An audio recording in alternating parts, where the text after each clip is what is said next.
성수훈 팔복의 말씀을 우리 듣고 있죠.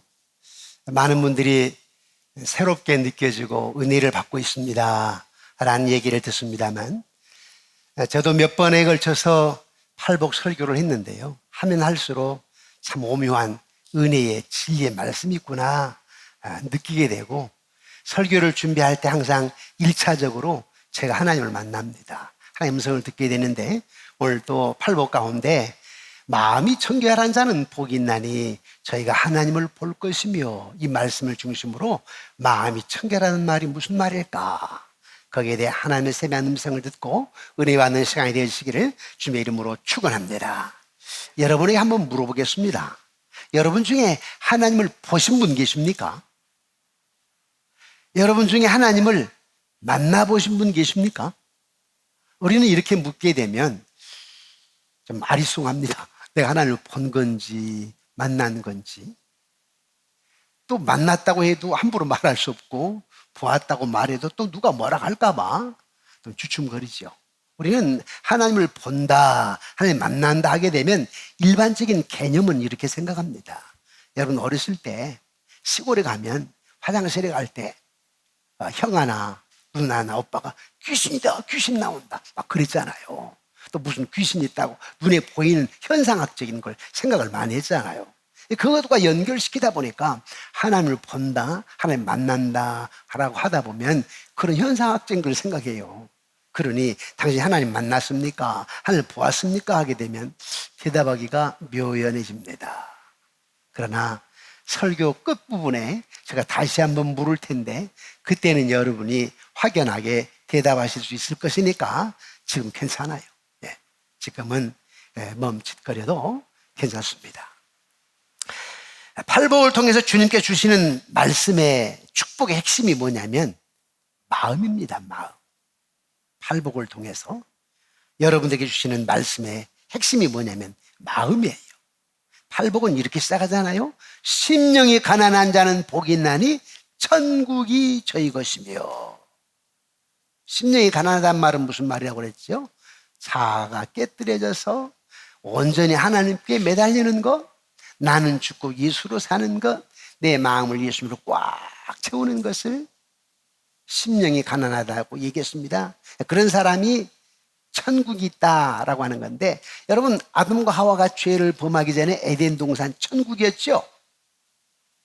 당신의 형상으로 만들어 놓고 하나님 함께 하셨어요. 그리고 보시기에 심히 좋았더라. 내가 너 때문에 행복하다. 아담과 하와를 보면서 나의 형상으로 만들어 놓고, 내가 먼저 배경을 만들어 놓고 내용물을 만들어 놓았던 여섯 동안의 창조물 안에서 너희들이 누리고 다스리고 살 걸 생각하니까 내가 너무너무 행복하다, 하나님이. 그리고 너희들과 함께 있는 게 내가 너무나 행복하다라고 하는 것입니다. 그럼 아담과 하와도 역시 마찬가지죠. 하나님 만든 그 배경 속에서 창조자 전능하신 하나님과 함께하는 게 행복이었습니다. 그러나 아담과 하와가 죄를 범한 후에 그런 행복이 사라지게 된 거죠. 우리가 인생을 살아가다 보면 잠깐의 행복이 있을 수 있지만은 성경이 말하는 행복을 여러분 누리지 못하는 거 아니겠어요? 그런데 오늘 여섯 번째 복에 마음이 청결한 자는 복이 있나니 저희가 하나님을 볼 것이요 라고 했단 말이에요. 그러니까 아까 심령이 가난한 자는 천국이 저희 것이며 라고 한 말과, 여섯 번째 마음이 청결한 자는 제가 복이 있나니 제가 하나님을 볼 것이요, 제가 하나님을 볼 것이요, 둘이 비슷한 내용이에요. 마음이 청결하다. 마음이 청결하단 말은 하나님의 임재를 느끼는 겁니다. 하나님이 내 안에 계시고 지금 이런 상황 속에서 주님이 함께 하신다. 그런 마음이 청결한 마음인데, 그런 자가 하나님을 본다는 거죠. 그래서 하나님과 함께 하는 거예요. 하나님과 함께 할 때 어떤 일이 있을까요? 능력, 기쁨, 소망이 있는 거 아니겠어요? 하나님께서 이스라엘의 초대왕 사울을 부르셨는데, 그때에 하나님이 그에게 새 마음을 주셨어요. 새 마음을 주셨단 말은 무슨 말이냐면, 우리의 마음은요 인격의 좌소입니다.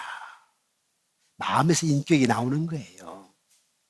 마음이 인격의 좌소인데 하나님이 사울에게 새 마음을 주었단 말은 주님이 사울의 마음속에 함께 하시겠다라고 하는 뜻입니다. 그리고 사울은 하나님을 그 함께 하신 내주하신 하나님을 주인으로 모시고 주님의 뜻에 따라 살아가면서 하나님과 동행하면서 행복을 누려야 됩니다. 그런데 사울이 처음에는 그랬는데 그 다음부터는 그러지를 못했습니다. 하나님 말씀에 불순종하였고 하나님을 영원롭게 하지도 못했습니다. 그래야 해서 하나님은 사울을 버리기로 하셨고 다만 당신의 마음에 합한 자를 왕으로 세우기를 원했습니다. 그때의 선지자 사무엘이 하나님께 이새의 아들 엘리압이 있습니다. 엘리압을 왕으로 세우는 게 어떠실까요? 선지자가. 그때 하나님이 그러니까 사실은 사무엘은 외모를 본 거지요. 아주 엘리압의 외모가 빼어났나 봐요. 외모가. 그래서 사무엘은 엘리압을 하나님께 추천하는 거지요. 하나님 뭐라고 그래요? 나는 외모를 보는 것이 아니라 마음의 중심을 보느니라. 외모를 보는 게 아니래요. 마음의 중심을 본답니다. 우리 연세 드신 분들이 이제 우리 권사님들, 나이 드신 집사님들이 잘 거울을 안 보시려고 하죠. 또 뿐만 아니라 사진을 안 찍으시려고 그래요. 이제 나이가 들어서 사진 모습이 좀 추하다, 안 찍고 싶다 그러는 거 아니에요? 그런데 하나님은 뭐라고 하실까요? 젊었을 때는 좀 원한 부분도 많고 또 누구 원망한 것도 많고 불평하는 것도 많고 그렇지만 오랫동안 신앙생활을 하시다 보면 뭔가 다져지는, 뭔가 새로워지는 마음입니다. 생각이 좀 달라지게 되죠. 그래서 이렇게 얘기하잖아요. 연세 드신 분들이 그 지난날 젊었을 때 그렇게 살아왔는데 나이 들고 보니까 다 별거 아니던데 그런 얘기들을 많이 하시죠. 그러면서 이제 나이가 지긋하신 장님들, 권사님들, 집사님들 보시면 지나놓고 보니까 믿음, 사랑 그런 얘기를 많이 하세요. 그러다가 세월을 많이 보냈노라고. 하나님은요, 연세가 드셔서 내가 좀 거울 보기가 싫다 싶어도 하나님은 여러분의 마음을 기쁨으로 여기신답니다. 특히 연세 드신 분, 여러분의 마음을 보시고 믿음을 보시고 하나님 기뻐하세요. 왜? 하나님 외모를 보는 게 중요하게 여기는 게 아니라 여러분들의 마음을 중요하게 여기기 때문에 여러분들이 그동안 신앙생활하면서 하나님을 전적으로 찾는 여러분의 심령, 하나님 제일 중심으로 사는 그 마음을 하나님이 헤아리시면서 기뻐하시는 거지요. 마음이 청결함은 하나님의 백성을 향한 하나님의 절대적인 요구입니다. 하나님의 절대적인 요구가 뭐냐면 청결하라. 마음이 청결해야 된다. 거룩해야 된다는 거예요. 그래서 사도 바울은 데살로니가전서 4장 3절에 이렇게 얘기합니다. 우리 함께 읽어보실까요? 시작. 하나님의 뜻은 이것이니 너희의 거룩함이라. 음란을 버리고. 하나님의 뜻은 뭐냐면 거룩함이래요. 하나님의 뜻은 여러분 마음이 청결하기를 원한답니다. 또 베드로전서 1장 15절 16절에 베드로는 이렇게 말합니다. 우리 함께 읽어볼까요? 시작. 오직 너희를 부르신 거룩한 이처럼 너희도 모든 행실에 거룩한 자가 되라. 기록되었을 때 내가 거룩하니 너희도 거룩할지어다 하셨느니라. 하나님이 거룩을 요구하신답니다. 하나님 여러분들에게 절대적으로 요구하는 것은 뭐냐면 청결한 마음이래요. 청결한 마음. 그러면 하나님 나에게 절대적으로 요구하는 청결한 마음이란 뭘까? 청결한 마음이란 뭐 도덕적으로 윤리적으로 뭐 깨끗한 마음? 우리가 하나님 나에게 깨끗한 마음을 주옵소서, 하나님께 깨끗한 마음을 주옵소서라고 하는데 사실 아니에요. 내가 깨끗한 마음을 가져야 돼요. 이미 성령을 여러분 선물로 주셨거든요. 성령 받았기 때문에 이제 여러분들이 깨끗한 마음을 소유하는 자가 돼야 되지. 이미 성령 받았다고. 그런데 하나님 나에게 깨끗한 마음을 주세요. 하나님께 깨끗한 마음을 주세요. 이렇게 얘기를 하는데 아니에요. 사실은 내가 깨끗해져야 돼요. 청결해야 돼요. 그러면 청결한 마음, 깨끗한 마음은 어떤 마음일까? 마음이 둘로 나뉘어지지 않는 마음이에요. 마음이 둘로 나뉘어지지 않아. 여러분들 이렇게 하잖아요. 예, 대표 기도하실 때 하나님 한 주간도 한쪽 다리는 세상에 걸쳐놓고 한쪽 다리는 하나님께 걸쳐놓고 그럭저럭 살아왔습니다. 그렇게 말하는 경우도 있잖아요. 마음이 나뉘어져 있으면 청결한 마음이 아니에요. 마음이 하나야 돼요. 마음이 하나. 그리고 온전히 주님만을 쫓는 마음, 이게 청결한 마음인데 생각해 보니까 쉽지 않죠, 여러분. 청결한 마음을 갖는다라고 하는 것이 그리 쉽지 않아요. 우리가 신앙생활을 피상적으로 일반적으로 하지만, 그리고 어떻게 보면 저분 믿음 좋다라고 생각하고 자기 스스로 생각할 때도 이만하면 뭐 나 믿음 괜찮지 할지 모르지만, 하나님 청결한 마음을 요구하시는데, 청결한 마음은 온전히 하나님께로 향하는 마음인데, 그래 생각해 보니까 온전히 하나님을 향하는 마음이 아니었던 거 아니겠어요? 그래 어떻게 보면 청결한 마음이 그리 쉽지는 않답니다. 그런데 성경은요, 여호수아와 갈렙을 가리켜서 온전히 주만 쫓는 마음을 가진 사람이라고 얘기합니다. 누가요? 갈렙과 여호수아. 여러분이 잘 아시는 12정탐꾼.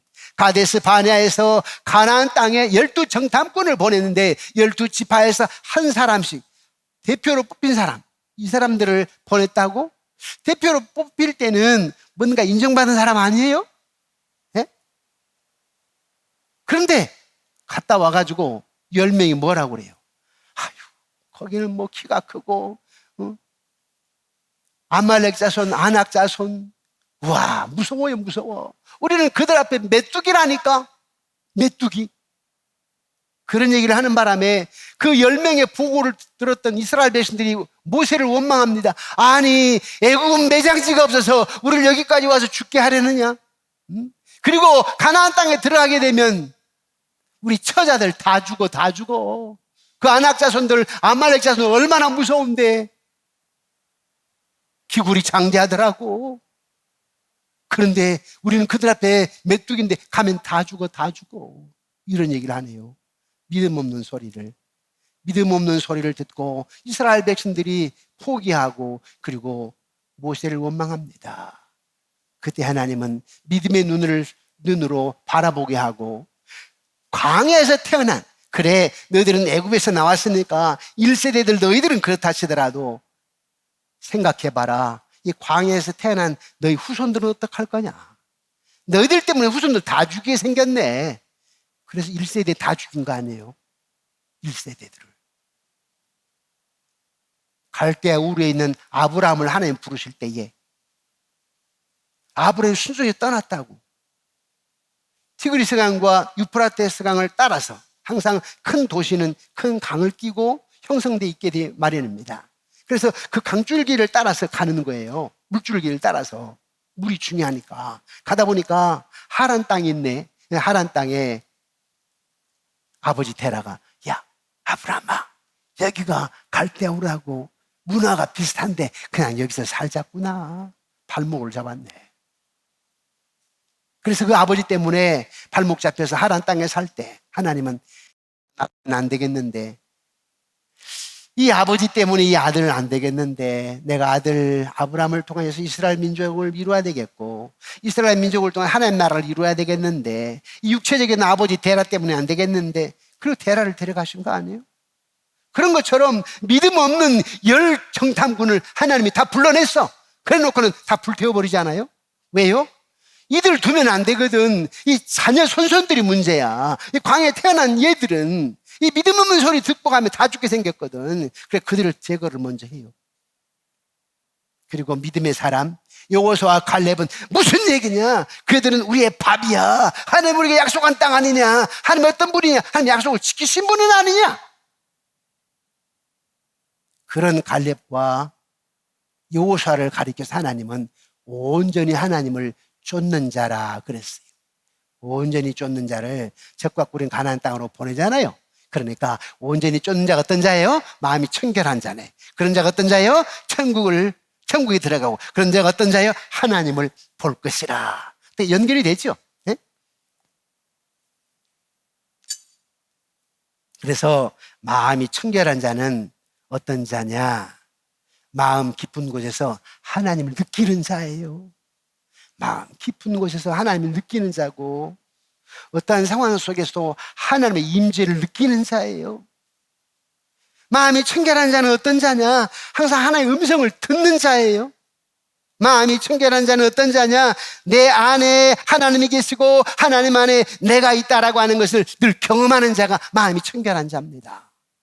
그러니까 여러분들이 신앙생활 하면서도 사업장이든 출장길이든 수술을 받기 전이든 교회 예배를 드리든 언제나 임재의식을 느껴야 된다니까요.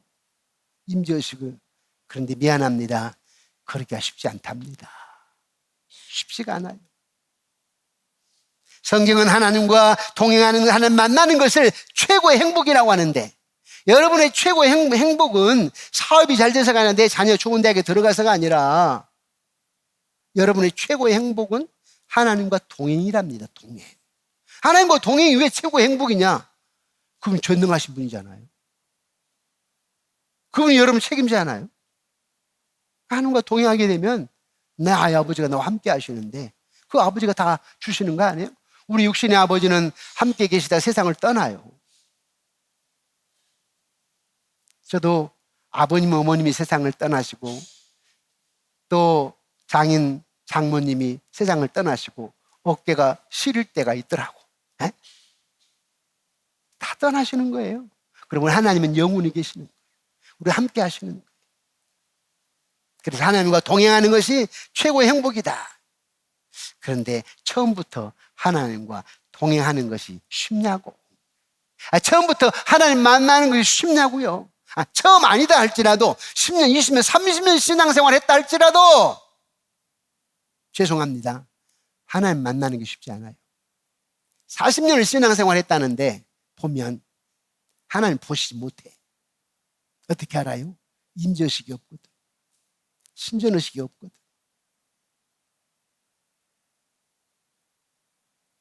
그도 그럴 것이 예수님께서 공생의 사역을 시작하셔서 많은 병자를 고치셨잖아요. 이적을 행하셨잖아요. 많은 사람들이 그 이적을 보고 병든 자를 고친 걸 보고 이 동네 지금 다 모였네요. 다 모였다. 그런데 그들 중에 수십만 명이 예수님을 보았을 텐데, 그들 예수님을 만났다고, 하나님 만났다는 사람이 있어요? 수십 명이 예수님을 따라다녔는데 아픈 환자들이, 성경에 어디 그들이 하나님 만났다고 그래요? 하나님 예수님 보았다고 그래요? 하나님 보았다고 그래요? 예수님 만나는 건 하나님 본 것인데 그들이 하나님 보았다고 합니까? 이 정도는 얘기를 했죠. 어떤 사람의 머리에는 낯선 나그네를 내가 본 적이 있다. 나사렛의 한 청년을 내가 보았다. 그러고는 얘기했지. 또 어떤 사람은 머리에는 이스라엘의 메시아일지 모르는데, 메시아가 아니라 혹시 메시아일지는 모르겠는데 나는 그 청년을 봤는데, 이렇게는 얘기했죠. 대부분의 사람들은 그들의 삶을 잠시 스치고 지나가는 인간 예수로만 보는 거예요. 인간 예수로만. 그러나 어떤 사람의 머리에는 똑같은 경험이 가장 강렬하고 가장 고귀한 추억으로 죽는 시간까지 하나님의 임재, 하나님 함께 하심을 느끼는 사람이 있으니 누굽니까? 베드로나 야고보 아니요? 물론 그들이 초창기부터 그랬나요? 성령 받기 전에는 그러지 않았어요. 예수님이 죽을 때까지, 십자가 못 박혀 죽으실 때까지는 베드로가 자기가 마침 예수님의 제자로 알려지게 되면 죽임당할까봐, 예수님처럼 저렇게 끌려갈까봐 한 젊은 여자아이가, 당신도 추종자지, 저 사람 추종자지, 만약에 추종자라고 내가 시인해버리면 잡혀 죽임당할까봐 아니라고 3번씩이나 부인한 거 아니에요. 그러나 예수님이 대신 죽고 부활하심으로 말미암아 생명의 능력, 다시 산다라고 하는 것을 우리에게 보여주신 거예요. 내가 죽었다 산 것처럼 너희들 대신 내가 죽었는데 내가 다시 산 것처럼 너희들 산 거야. 생명을 얻은 거야. 단 조건이 있다. 믿음 안에서. 믿는 자에게.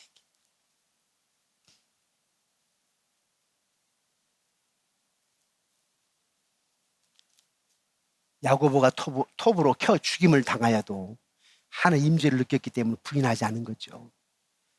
베드로가 십자가에 못 박혀 거꾸로 달려 죽임을 당해도 하나님이 함께한다는 임재의식 속에서 하나님을 거역하지 않는 거죠.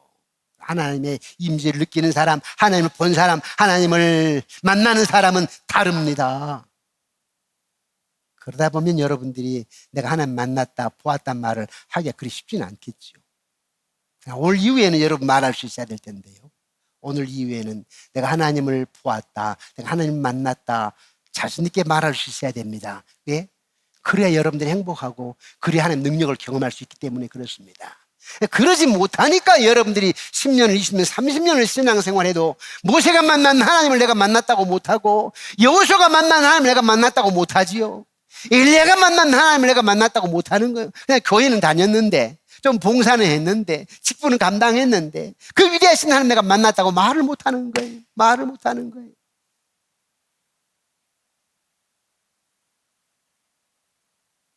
우리가 늘 예배를 드립니다. 어떤 사람의 눈에는 예배가 등산 가서 김밥 한 줄을 먹는 그런 류의 평범한 인간의 일로 생각할 수 있어요. 오늘 나 교회 갔다 왔어. 나 그냥 예배 갔다 왔어.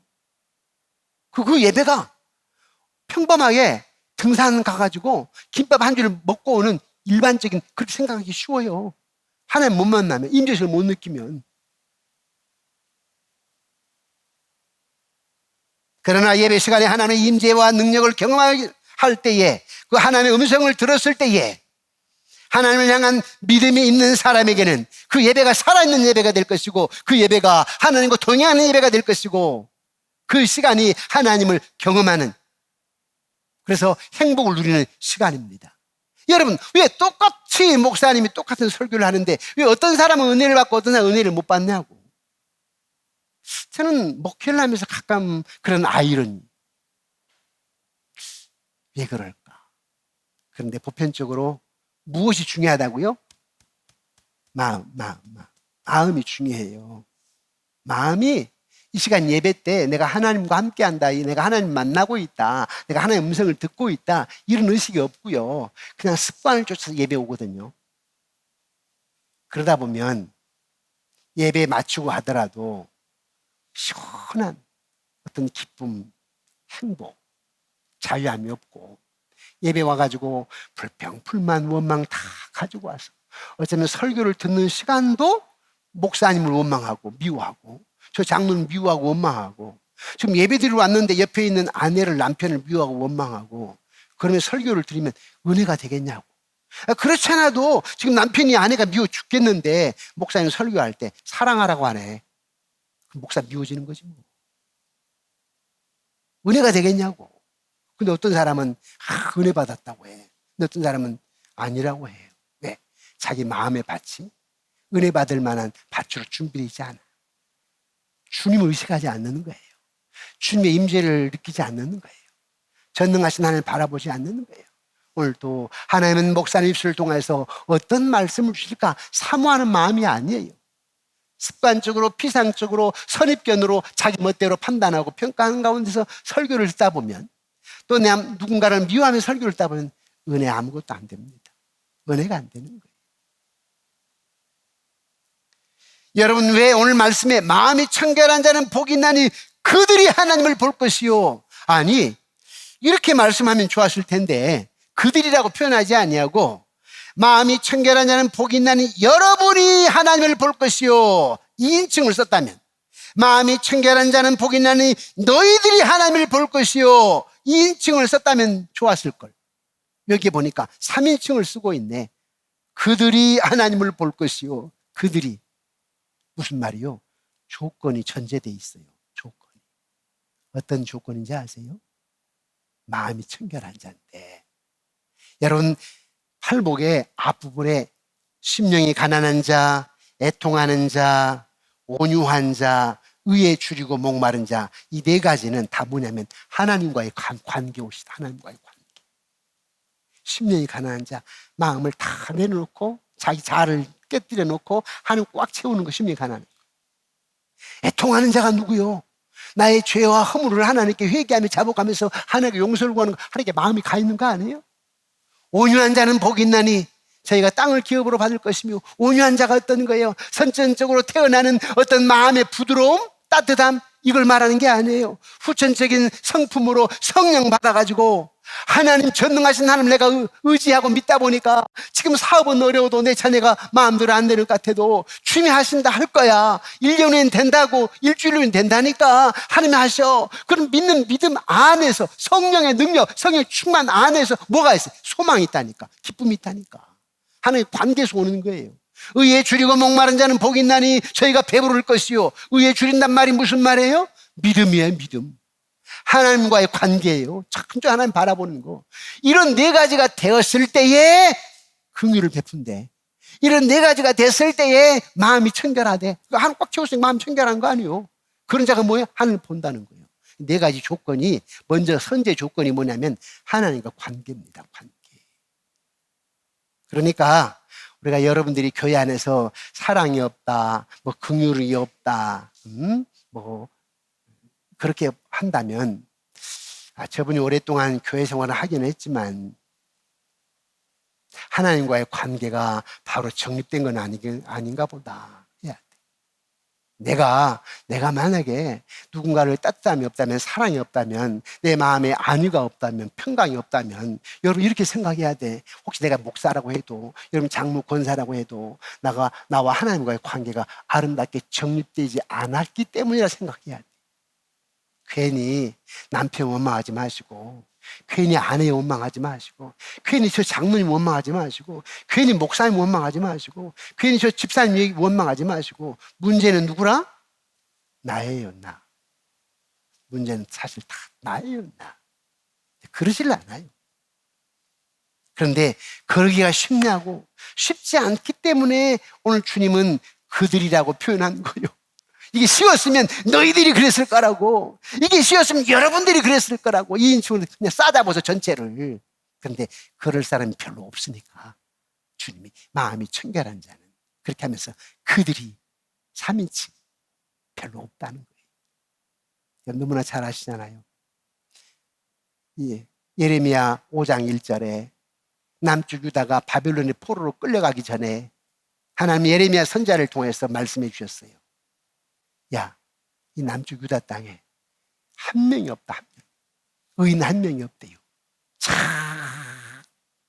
작적으로 하나님을 신뢰하고 의지하는 사람 한 사람이 없다네. 이게 말이 되느냐고. 예? 사사기 21장에 각각 자기 속이는 옳은 대로 행하였다고 그랬잖아요. 다 그랬어. 소돔과 고모라 땅에 세상에 의인 10명이 없었다니까요. 그 말을 아브라함이 들었을 때 기분 상당히 상했어. 아니, 의인 한 명이 없어서 의인 10명에서 멸망시킨다면 내 조카 롯은 의인 한 명 아닙니까? 그러면 의인 10명에서 멸망을 시켜버린다면 의인 내 조카는 어떡하라고? 이게 말이 됩니까, 하나님? 아니, 의인 한 명 있는데 의인 10명이 없다고 내 조카까지 포함시켜 다 멸망시켜버린다고? 말이 아니잖아요. 또 자기도 포함시켰어. 나 여기 지금 와 있지 않습니까? 조카 구하러. 그런데 지금 의인이 10명이 없다고 했는데 나도 있고 지금 조카도 있는데, 그럼에도 불구하고 이거 심판해버리겠다면 이게 말이 됩니까? 그런데 어때요? 의인 10명이 없다고 다 심판했어요. 물론 롯과 아브라함은 구출해 냈지만 그만큼 의인 찾기가 힘들다는 거예요.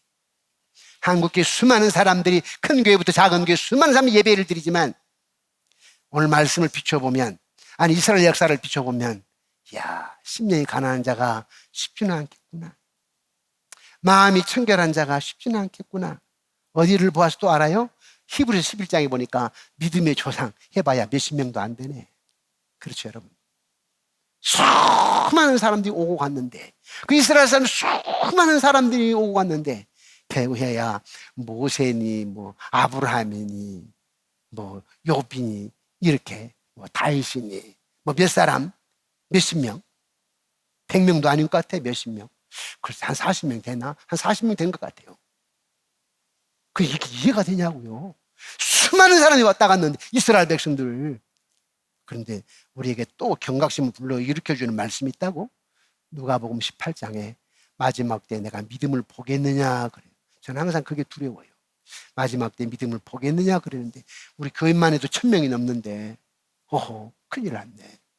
한국교회 1,200만 하다가 1,000만 하다가 800만 하다가 코로나가 온 뒤에 이제는 글쎄 한 600만 될라나? 아니, 주일학교가 한국의 교회 주일학교 75%가 주일학교 없다니까요.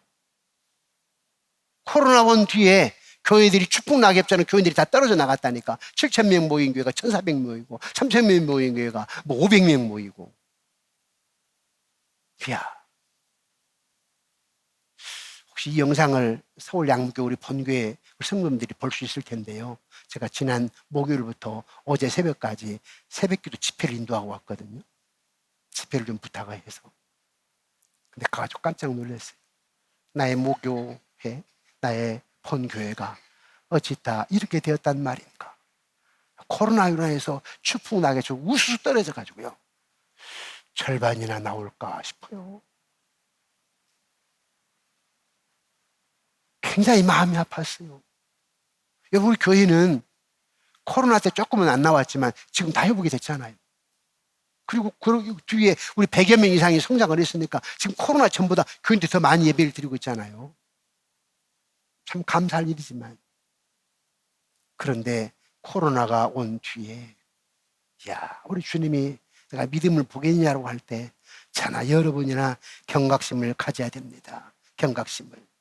사람들을 향한 태도는 하나님을 향한 태도로부터 나오는데 사람들을 향한 태도는요, 하나님을 향한 태도로부터 나온대요. 다시 말하면 제가 만약에 많은 목사님들에게 100%는 아닐 겁니다. 또 여러분도 역시 마찬가지고 교회 안에서 저도 여러분 100% 지지를 못 받아. 완전한 인간이 아닌데. 그러나 항상 저는 이런 생각, 내가 교인들에게 90% 이상 지지를 못 받는다면 나는 그만둬야 돼. 항상 그 생각을 하고 있습니다. 언제든지 여러분 가운데 목사님, 우리 교인들 가운데 한 90%는 목사님 지지 안 한 것 같아요. 얘기하십시오. 저 그만둘 용의가 있습니까? 네. 이 말은 저나 여러분이나 하나님을 향한 태도 때문에 열매가 나타나야 되는데 갈라디아서 5장 22절 3절에 나와 있는 성령의 9가지 열매, 사랑, 희락, 화평, 오래 참음, 자비, 양선, 충성, 온유, 절제, 이 열매가 맺어져야 되는데 이 열매는 그냥 맺어지는 게 아니요. 이 열매는 직분 받았다고 맺어지는 게 아니요. 이 열매는 오랫동안 신앙생활을 했다고 맺어지는 게 아니요. 이 열매는 어떻게 맺어지느냐? 여러분이 하나님과 어떤 관계를 맺느냐? 하나님과 온전히 연합되어 있다면, 하나님 중심이라면, 여호수아 갈렙처럼 온전히 하나님을 의지하는 자라고 한다면 열매가 달라요. 그 인정을 받게 돼요. 여러분 신앙 인정을 받게 된다. 우리 교회 장로님, 권사님들, 연세 드신 분들이요, 여러분들은 적어도 청년들의 인정을 받아야 됩니다. 청년들이 다 압니다. 청년들이 인정을 받아야 돼요. 그리고 젊은 사람들에게 여러분의 신앙 인격이 인정을 받아야 됩니다.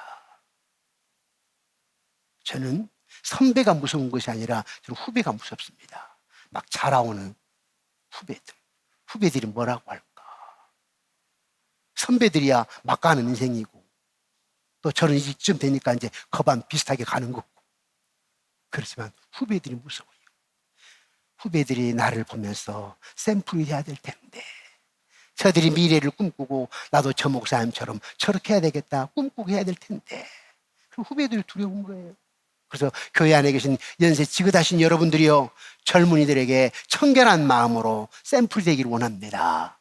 하나님과의 관계가 아름답게 정립이 되어서 그때 하나님을 보고 하나님 만남으로 그 하나님이 여러분을 책임져 주시고, 배부르게 하겠다고 하잖아요. 땅을 주겠다고 하잖아요. 온유한 자는 복이 있나니 땅이 저들에게 주어진다. 땅이 저들의 것이요, 의에 줄이고 목마른 자는 복이 있나니 저희가 배부를 것이요. 그 약속이라니까. 하나님 그렇게 만든다는 거, 배부르게 풍요롭게 사람이 땅땅땅땅 하는데 필요한 거 주신다는 거예요. 그러니까 예수 믿어서 사실 잘 되어야 돼요. 물론 당대에 믿고 처음 믿으면 어려워.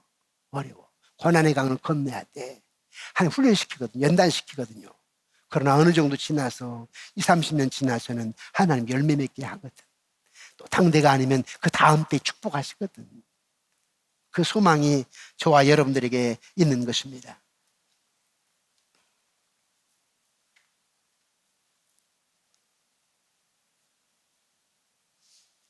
성경은 마음이 모든 악의 원천이라고 말합니다. 하나님의 말씀을 따르면 모든 악과 죄가 이 마음에서 나가지만, 제거되지만, 말씀을 따르지 않으면 내 안에 악으로 죄로 가득 채워지는 거예요. 그래서 마가복음 7장 21, 23절에 이렇게 말합니다. 우리 함께 읽어보실까요? 시작. 속에서 곧 사람의 마음에서 나오는 것은 악한 생각, 곧 음란과 도둑질과 살인과 간음과 탐욕과 악독과 속임과 음탕과 질투와 비방과 교만과 우매함이니 이 모든 악한 것이 다 속에서 나와서 사람을 더럽게 하느니라. 하나님을 향한 신앙밖에 없어요. 하나님을 두려워하는 것밖에 없어요. 하나님을 두려워하게 되면, 하나님을 향한 신앙을 갖게 되면 이러한 악한 것들이, 추한 것들이 제거돼요. 사라지게 돼요. 사람은 눈에 보이는 것만을 토대로 하여서 느끼고 생각하고 욕망할 때에 마음은 걷잡을 수 없이 움직이고 인생은 멋대로 쌓여가는 거예요. 그러나 인생의 배후에 하나님이 계시고 하나님께서 이 세상을 다스린다라고 하는 것을 믿는 사람은 마음이 멋대로 움직여지지 않아요. 마음이 풀어지지 않는다 이 말이에요. 하나님을 딱 중심에 두게 되면 마음이 풀어지지 않는다니까. 왜? 임재없이 두려움이 있는데.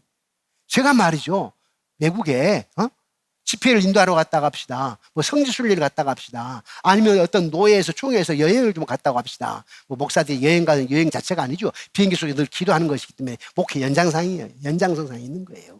성지순례를 가든 어디 강의를 하러 가든 총회에서 무슨 일이 있어서 외국을 가더라도 그게 목회 연장선상이지 목사 놀러 가는 게 아니에요. 왜? 비행기 안에서도 기도하거든. 비행기 안에서도. 저 어디 가면, 외국 가면요, 컴퓨터 꼭 갖고 가요. 컴퓨터를 놓고 간 적이 없어요. 그리고 요람을 가지고 가고, 컴퓨터 안에 요람이 있습니다. 컴퓨터 안에.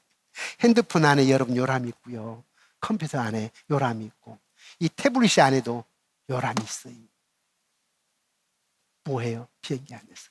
여러분, 비행기 탈 때 1등석, 퍼스트. 이런 칸에서는 뭐 하냐면 책을 본답니다. 수준이. 비즈니스석에서는 뭐 하냐? 컴퓨터를 한답니다. 일반석에서는 뭐 하냐? 다 거기 영상 본답니다. 뭐 영화도 보고 뭣도 보고. 수준이 달라.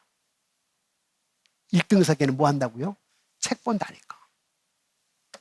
비즈니스석에는 뭐 한다고요? 컴퓨터예요, 컴퓨터. 일반석에는 뭐 한다고요? 다 그 좌석도 있는 그 영화 보고 못 보고 이렇게. 그런데 뭐라 하냐면은 그 일반석에서 컴퓨터 하는 사람이 있답니다. 누구냐 했더니 주로 목사님들이 한다네. 그렇게 얘기하더라고요. 일반석에서 컴퓨터 하는 사람은 다 보면 보편적으로 목사님입니다. 이렇게 얘기하더라고요. 십자가를 주위에 오신 예수님을 믿고 그를 따름으로 나를 향한 하나님의 목적이 무엇인지를 우리는 배우게 되는 것입니다. 말씀을 맺겠습니다. 우리의 행동을 면밀히 검토해 보면 본인이 의식하지 못하지만 은근히 자기 만족, 자기 과시, 교만한 마음이 깃들어 있어요. 훌륭하게 보이는 이 일들 속에서도 자아를 기쁘게 하거나 남의 칭찬을 받고 싶어하는 생각들이 있습니다. 우리의 마음 구석구석을 샅샅이 엄격하게 조사해 보기 전까지는 우리의 마음속에 이런 이기심이 숨어 있다는 사실을 잘 몰라요. 그러나 이 세상은 나의 것이 아니랍니다. 여러분의 것이 아니에요. 인간의 것이 아닙니다. 이 세상은 우리의 것이기 이전에 하나님의 것이에요. 하나님의 세계입니다. 우리는 하나님께서 준비해 놓으신 것을 받아서 사용하는 사람들이 지나지 않습니다. 더 필요한 것이 있으면 하나님은 늘 주시는 분으로 서시기 때문에 하늘을 보고 하나님을 기대하는 것입니다. 아멘이십니까, 여러분? 그래서 믿음이 중요한 겁니다. 그래서 신앙생활이 그리 중요한 거예요. 그냥 형식적으로 왔다 갔다 하는 그런 종교생활이 아니라.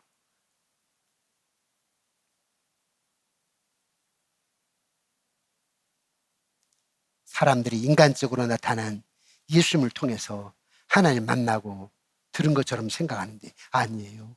하나님 전능하신 분이에요. 처음 설교 시작점에서 여러분들에게 드렸던 질문. 여러분은 하나님을 보셨습니까? 하나님 만나셨습니까? 이제 설교를 들으셨으니까 지금쯤은 여러분 하나님 보았습니다라고 말해야 됩니다. 아멘이십니까? 이제는 여러분들이 하나님 만났습니다라고 말할 수 있어야 됩니다. 왜요? 지금 내가 설교를 들으면서 내 마음이 온전히 하나님께 향했습니다. 이제 내가 주님만을 바라보겠습니다. 이런 결단이 있어야 될 거 아니에요? 이런 결단 속에서 여러분 하나님을 보는 거예요. 하나님 만나는 거예요. 그러면 오늘 이후에 기대감이 있지 않아요? 기대감. 야, 하나님 얼마나 놀랍게 역사하실까? 이성을 초월하는, 상상을 초월하는 일들. 여러분은 모세만이 만난 하나님이 아니고 엘리야만이 만나는 하나님이 아니고 여호수아만이 만나는 하나님이 아니고 에스더 여왕이 만나는 하나님만이 아니고 바울, 베드로만이 만난 여호와 하나님이 아니고 오늘 여러분이 만난 하나님. 그 능력은 동일합니다. 그분은 홍해바다를 가른 것 같은 역사를, 요단강을 역류시켜서 건너게 하시는 역사를, 어디든 반석을 쳐서 물을 냈을 때 그 역사를 여러분 가정에, 여러분 사업장에, 여러분 인생에 얼마든지 하나님께서 역사하실 텐데 소망을 가지고 믿음을 가지고 청결한 마음으로 온전히 주께를 향한 마음으로 승리하시기를 주의 이름으로 축원합니다.